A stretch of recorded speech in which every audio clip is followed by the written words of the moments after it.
They're at once a ribbon of color, a symbolic animal of the region, and a tourist attraction. But lesser flamingos are a species characterized as near threatened.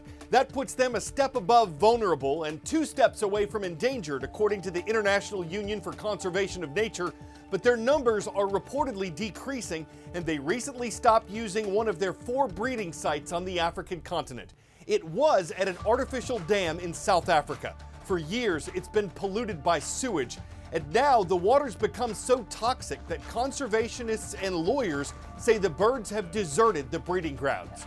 Untreated sewage is a problem across South Africa. A city manager near the dam told Reuters News that thieves stole equipment from the local sewage plant, leaving it inoperable. Sludge is flowing into the water, upsetting its balance of nutrients.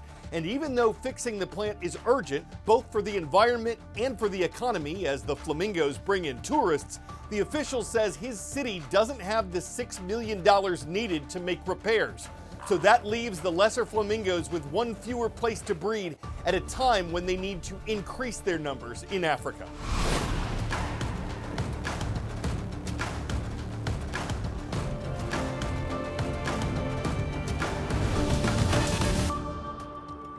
Hi, I'm Carl Azuz for The World from A to Z, and we're thankful to have you watching this Wednesday. A new group has started distributing food to people in the war-torn territory of Gaza. Why it exists and why it's controversial are what we're explaining next. First, some background. Gaza is a Palestinian territory controlled by Hamas, a Palestinian militant group. From Gaza, Hamas launched a terrorist attack against Israel on October 7, 2023. The Associated Press reports about 1,200 people were killed, most of them civilians, and 251 others were taken as hostages. Israel then declared war on Hamas and launched attacks on sites within Gaza. Since then, Hamas says more than 52,000 have been killed in the territory. The group does not say how many were fighters and how many were civilians. International observers say a humanitarian crisis has developed in Gaza, with an unsteady and insufficient flow of food and aid to people who need it. A new system is being put in place to distribute food. It's run by the Gaza Humanitarian Foundation, or GHF, and that's supported by both the U.S. and Israel. Until now, groups led by the United Nations have been in charge of this. But Israel says Hamas has abused the system, taking away supplies intended for civilians. The UN says there's not a lot of that going on, that the new foundation will give Israel too much control over food, and that the GHF won't be as effective in distributing it. But the foundation expects to eventually meet most food needs in Gaza and says it's independent and non-political. For its part, Hamas has told Palestinians not to deal with the GHF. Hunger remains an ongoing problem in the territory. On Gaza's shattered ground, young girls find a sense of freedom on 4 wheels. تزلج وانا بدرب البنات يعني كثير بلبسط معهم كمان البنات غالبا هي اللي تنسينا انه في قصف في موت في حرب. Despite the dangers, girls like Rimas meet at the YMCA in Gaza City to skate.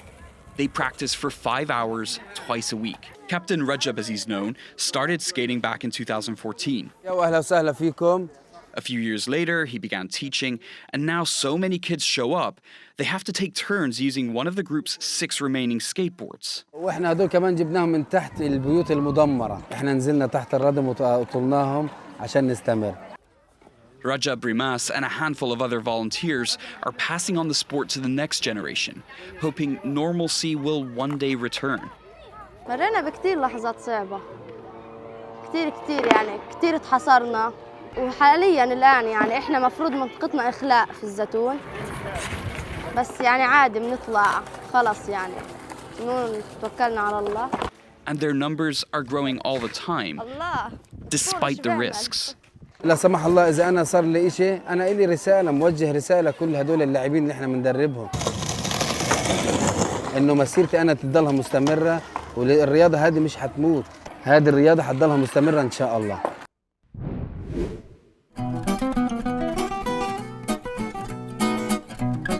On this date in world history.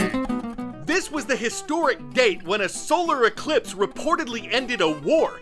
The Medes and the Lydians had been fighting for years, and they were in the middle of a battle when an apparent solar eclipse darkened the day. The two sides took it as a sign they should call it quits, so historians say they did and ended their war. The event on May 28, 585 BC came to be known as the Battle of the Eclipse. On this date in 1830, U.S. President Andrew Jackson signed the Indian Removal Act. Its aim was to relocate Native American tribes in the Southeast to unsettled land in the American West. There were a number of treaties that followed, but the forced removal of the Cherokee Nation, which refused a treaty to leave its land, resulted in thousands of Cherokee deaths and became the Trail of Tears. And on this date in 1987, a 19-year-old West German pilot landed a small plane in the Soviet capital. Matthias Rust had flown there without permission from anyone. Unique circumstances and events allowed him to land in heavily defended Moscow without being forced or shot down beforehand. His flight triggered firings in the Soviet military and helped Soviet leader Mikhail Gorbachev make reforms. Rust was imprisoned for the act, but released early as a goodwill gesture. World of knowledge. What is the largest island in the Mediterranean Sea? Sicily, Malta, Cyprus, Crete. Measuring more than 9,900 square miles in area, the largest Mediterranean island is Sicily, part of the nation of Italy. Torre del Greco has been a hub for coral jewelry production for 200 years. But some types of coral are rare, and now the industry is left trying to maintain a difficult balance: the preservation of the craftsmanship of artisans and the survival of the coral reef itself. The first coral processing company in Torre del Greco was established in 1805, and today it's home to around 200 others, with a total of 2,000 employees. But turning the precious coral into jewelry is more than a business here. It's part of the town's identity and culture. Those who work there, but also any citizen of Torre del Greco, have coral in their blood. Red coral craftsmanship has taken place in the Mediterranean region for centuries. Historically, coral was exchanged for spices and other goods. It reached distant peoples in Asia by way of what's called the Silk Road trading route. These cultures loved the red color and saw it as a symbol of good luck. Cameo jewelry is also popular in southern Italy. The process involves carefully cutting a design into a shell and then carving out the negative space. As with coral, cameo artistry requires years of practice. The Francesco Degni Art Institute is a specialized art school dedicated to the preservation of artisanal work. Here, students and professors work together in coral and cameo engraving laboratories, designing creations that are then exhibited in the school museum. It is a great satisfaction to be able to witness so many working techniques used in the past and which still continue to be handed down today. Coral has a rich history and continues to hold high value in the art world. Pekin is a city in central Illinois. It's where you'll find Washington Intermediate School, and that's where Miss Nelson's class is watching from the Prairie State. We're stopping by the Empire State again today to give a big hello to Mrs. DeAngelone's class. W.T. Clark High School is watching from Westbury, New York. And in the Cornhusker state of Nebraska, it's Mr. Newman's or Neumann's class that's with us from Ralston High School. It's in the city of Ralston.